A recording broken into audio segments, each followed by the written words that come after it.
나는 풍성할 수밖에 없다. 에베소서는 풍성한 책입니다. 풍성, 충만이란 단어가 반복해서 등장하고 있습니다. 예수 믿는 사람의 삶은 초라하지 않습니다. 예수님께서 친히 말씀하시기를 나를 믿는 자는 그 배에서 생수의 강이 흘러 넘치리라 라고 하셨습니다. 또 나를 믿는 자는 영원히 목마르지 아니하리라 라고 말씀하셨습니다.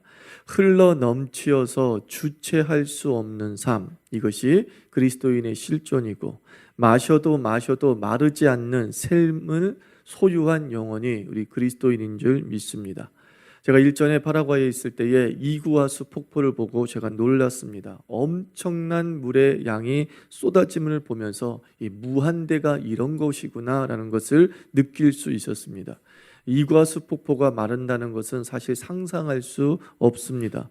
그럼 우리가 그 이구아수 폭포에서 가져올 수 있는 물의 양이 얼마일까? 생각해 보십시오.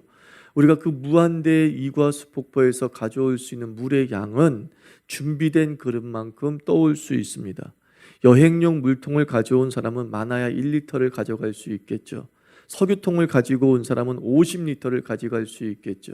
준비한 물통이 100개라면 100개를 채울 수 있고요. 준비한 물통이 10,000개라면 10,000개를 채울 수 있습니다. 제한적인 것은 이구아수 폭포수가 아니라 제한적인 것은 우리가 준비한 그릇의 수가 제한적인 것입니다.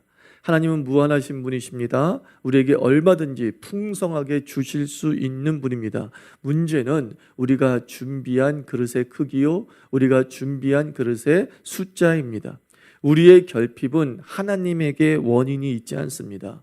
우리의 결핍은 우리 자신에게 있습니다. 하나님에 대한 작은 기대감이 우리의 작은 현실을 겪게 하는 것이라 생각합니다. 윈도 선교의 아버지인 윌리엄 캐리가 이런 말을 했죠. 하나님에게서 위대한 것을 기대하라. 그리고 하나님을 위해 위대한 것을 시도하라 라고 말했습니다. 하나님을 위해 위대한 것을 시도하기에 앞서서 우리에게 필요한 것은 하나님에게서 위대한 것을 기대하는 겁니다. 위대하신 하나님에게 위대한 것을 기대하는 것입니다. 위대한 일보다 앞서는 것은 하나님에 대한 크기를 어떻게 갖느냐라는 것입니다. 인생의 크기는 그 하나님에 대한 크기로 결정됩니다. 우리가 특세를 통해서 큰 그릇을 준비하는 그리스도인 되시기를 바랍니다. 기도가 무엇입니까? 기도는 무한한 하나님에게 무한한 것을 요청하는 겁니다. 이거 꼭 기억하십시오. 무한하신 하나님에게 유한한 것을 구하는 것이 아니라 무한하신 하나님에게 무한하신 것을 구하는 것입니다. 시편 2장 8절 말씀 보면 내게 구하라 내가 열방을 유업으로 주리니 내 소유가 땅끝까지 이르로다. 하나님 말씀합니다. 너희는 하나의 국가를 구하다 라고 말씀하지 않고 열방 모든 나라를 구하라고 말씀합니다. 그리고 내가 너에게 모든 나라를 유업으로 주시겠다라고 말씀하고 있습니다. 초라함을 느끼는 사람은 자신의 인생을 먼저 점검할 것이 아니라 자신의 기도를 먼저 점검해 보십시오. 아마도 초라하게 기도했을 것입니다. 그냥 기도의 포기, 기도의 좌절을 겪으면서 그냥 살게나 해주세요. 아무 대학이라도 들어갔으면 좋겠어요. 우리는 우리의 무능을 알기 때문에 그 무능에 맞춰 조금 높게 기도할 뿐입니다. 우리는 아무리 크게 기도해도 자신의 무능에 보다 조금 높게 기도하는 나 자신을 발견하게 됩니다. 기도 제목은 나의 크기에 맞추는 것이 아니라 기도 제목은 하나님의 크기에 맞추는 것인 줄 믿습니다. 하나님은 우리에게 열방을 구하기를 원하십니다. 모든 나라를 구하기를 원하십니다. 하나님은 구하는 우리에게 최선을 주시기를 원하는 거죠. 이왕 하는 기도 여러분 최고를 구하시기를 바랍니다. 이왕 하는 기도 하나님에게 최선을 구하시기를 바랍니다. 이건 너무 욕심 아닌가요? 이건 너무 세속적인 것 아닌가요? 그것은 하나님에게 맡기십시오. 우리가 정욕으로 잘못 구한다면 하나님께서 주시지 않을 것입니다. 우리를 사랑하시기 때문에 하나님께서 그만 스톱 하실 것입니다. 기도 응답은 하나님에게 맡기십시오. 우리가 해야 할 일은, 하나님은 무한하십니까? 나는 하나님에게 최고를 구하겠습니다. 하나님은 무한하십니까? 나는 하나님에게 최대를 구하겠습니다.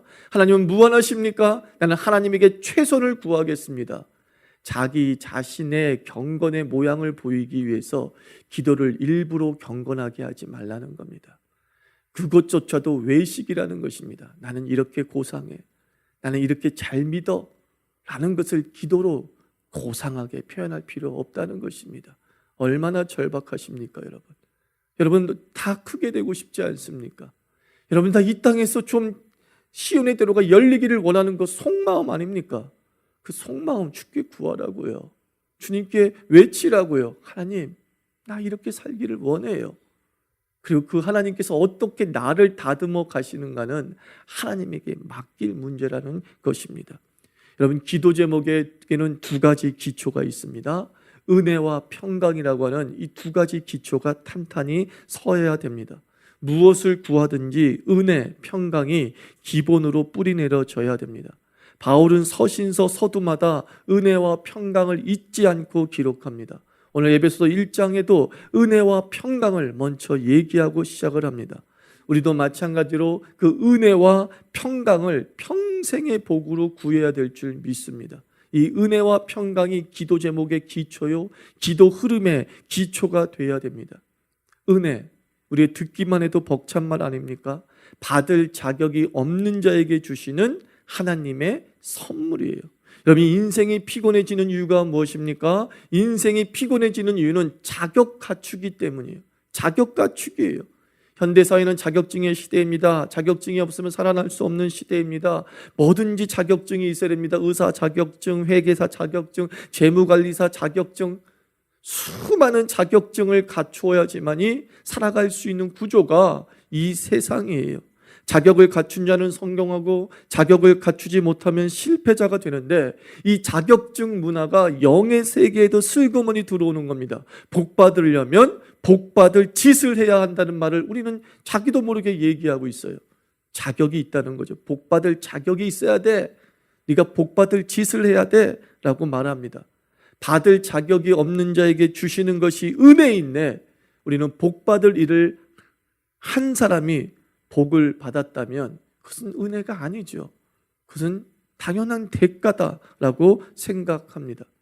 은혜를 제대로 아는 사람은 그러므로 기도가 뻔뻔해야 합니다. 하나님, 내가 자격 없음 압니다. 하지만 주세요, 이거죠. 이런 사람이 은혜가 뭔지를 아는 사람이에요. 나는 아무것도 할 수 없는 사람입니다. 그러나 할 수 있게 해주세요. 이게 은혜를 아는 사람의 기도입니다. 자기의 자격만큼 받겠다. 나는 이 정도만 받아도 돼. 내가 기도를 별로 안 했으니까 이 정도만 받아도 돼. 이거 굉장히 겸손한 것처럼 보이지만 이거는 은혜를 무시하고 있는 거예요. 나는 내가 한 만큼만 받기 때문에 감사합니다. 이건 은혜의 법칙이 아니에요. 주께서 이런 세계로 우리를 부르신 것이 아닙니다. 받을 자격이 없는 자에게 주시는 하나님의 선물, 그것을 누리는 세계가 우리 그리스도인의 세계요, 하나님 나라인 줄 믿습니다. 자격을 갖춘 사람은 작게 구합니다. 왜요? 자기 그릇을 알기 때문이죠. 그러나 은혜를 아는 사람은 크게 구합니다. 하나님의 크기를 알기 때문입니다. 자기 그릇을 아는 사람보다 우리가 더 중요한 것은 하나님의 크기를 아는 사람이에요. 그러므로 크게 구하는 사람은 교만한 사람이 아니라 도리어 겸손한 사람이죠. 무엇을 아는 사람이기 때문에? 은혜를 의지하는 사람이기 때문이에요. 은혜가 뭔 줄 알기 때문에 나도 모르게 내 입에서 크게 구하게 되는 거예요. 나도 모르게 내 입에서 하나님, 내 자녀 하고 대통령 되게 해주세요 하고 큰 기도를 드릴 수밖에 없는 것은 하나님의 그 은혜가 자격 없는 내 자녀에게 어떻게 역사할지 기대하기 때문이에요. 대통령 자격 안 되는 내 자녀라고요. 그럼에도 불구하고 그가 하나님의 은혜를 입었을 때 어떻게 세상을 뒤집을지 상상하기 때문에 우리는 그 하나님에게 크게 구할 수밖에 없는 줄 믿습니다. 모든 기도에 자격이 아니라 은혜를 불어넣는 영의 사람이 되기를 바랍니다. 복받을 자격은 없지만 하나님 그 복을 주시옵소서. 그게 은혜예요. 그게 은혜를 체험한 자의 모습이죠. 두 번째는 무엇을 평생 구해야 됩니까? 평강을 구해야. 평강. 샬롬이라고 하죠. 히브리어 이 샬롬은 매우 역동적인 단어입니다. 우리가 샬롬, 평강 그러면 잔잔한 호수를 연상케 하지 않습니까? 그러나 히브리어의 샬롬은 폭풍우 중에 보금자리에서 어미의 날개 품에 안긴 아기 새를 묘사할 때에 그것을 샬롬이라고 그래요. 절벽에 독수리에 보금자리가 있습니다. 그리고 비바람이 칩니다. 근데 그 가운데 어미가 자기의 날개로 새끼를 머금고 있을 때, 품고 있을 때 우리는 그 상황을 샬롬이라고 말합니다. 인생은 폭풍이 없는 평탄이 아닙니다. 폭풍 중에 노출된 위기가 우리 인생입니다. 그래서 누가복음 10장 3절에서 예수님께서 제자들을 세상에 보내시면서 뭐라고 말씀하느냐? 볼지어다 내가 너희를 보냄이 어린 양을 이리 늑대 가운데 보내는 것 같다라고 말씀하십니다. 늑대 가운데 보내는 그 제자들에게 이렇게 말씀합니다. 세상에 늑대 같은 세상에 나갈 때 너는 각 마을마다 처음에 들렀을 때 그 마을에 평강을 구하라 그럽니다. 그 마을에 평강을 구하라. 늑대 같은 세상에서 신자가 가장 먼저 할 말이 무엇입니까? 평강이에요. 샬롬하뇨. 샬롬하뇨. 하나님의 평안을 선포하는 순간 늑대의 이빨이 신자를 결코 해하지 못할 줄 믿습니다. 삶의 현장에 나가서, 직장의 현장에 나가서 문을 열고 들어갈 때 그 사무실을 향해서 말하십시오. 샬롬. 그 사업체가 나를 집어삼키는 것이 아니라 그 사업체를 지배하는 그 샬롬이 우리의 은총이 될 줄 믿습니다. 평강은 위기가 없음이 아니라 위기를 이김을 의미하는 겁니다. 위기가 우리 삶에 아무것도 아니라는 거죠. 그 대표적인 예가 다니엘의 세 친구 아닙니까? 풀무불에 들어가게 되었습니다. 잘 믿으면 풀무불이 없을 거라고 생각하지만 잘 믿은 대가가 풀무불이에요. 그게 인생이고 신앙이에요. 잘 믿기 때문에 위기와 곤란과 환란이 닥쳐올 수 있어요. 중요한 것은 풀무불이 있느냐 없느냐의 유무가 아니라 풀무불 속에서 무슨 일이 일어났냐는 것이죠. 다니엘의 세 친구에게는 풀무불 속에 머리카락 하나 타지 아니하고 그들이 묶인 오랏줄이 불타 없어졌다라고 말씀하고 있습니다. 포승줄이 타버렸다는 것입니다. 하나님이 우리와 함께 하셔서 샬롬 하실 때 여러분을 억압하고 있고 제한하고 있고 한계하고 있는 그 포승줄이 불타 없어질 줄 믿습니다. 고난 속에 도리어 우리의 한계가 깨지는 거죠. 풀무불 속에서 우리의 제약이 도리어 깨져버리는 것이죠. 얼마나 놀라운 능력입니까? 그것이 뭐라고요? 샬롬이라는 거예요.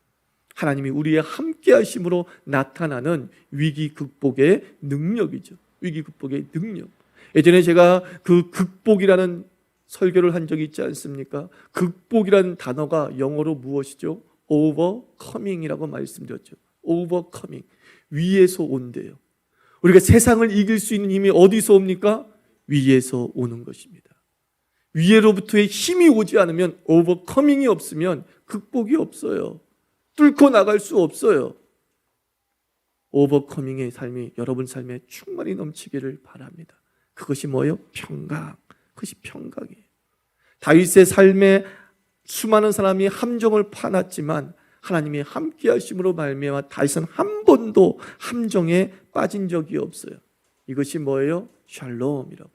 이것이 바로 평강이라는 겁니다.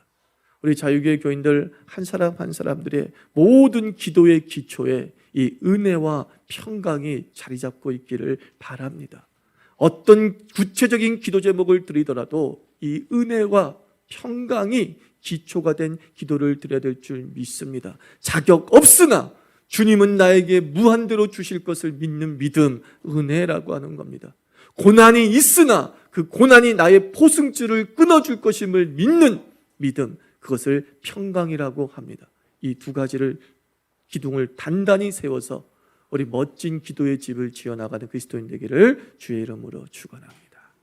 같이 기도합시다. 하나님 아버지, 오늘 하루도 은혜와 평강이 지배하게 주옵소서. 하나님, 원래 받을 자격이 없어요. 내가 요만큼만 받을 자격도 사실은 없는데 이만큼 주신 것 감사합니다. 그러나 더 주세요. 그래도 되는 겁니다.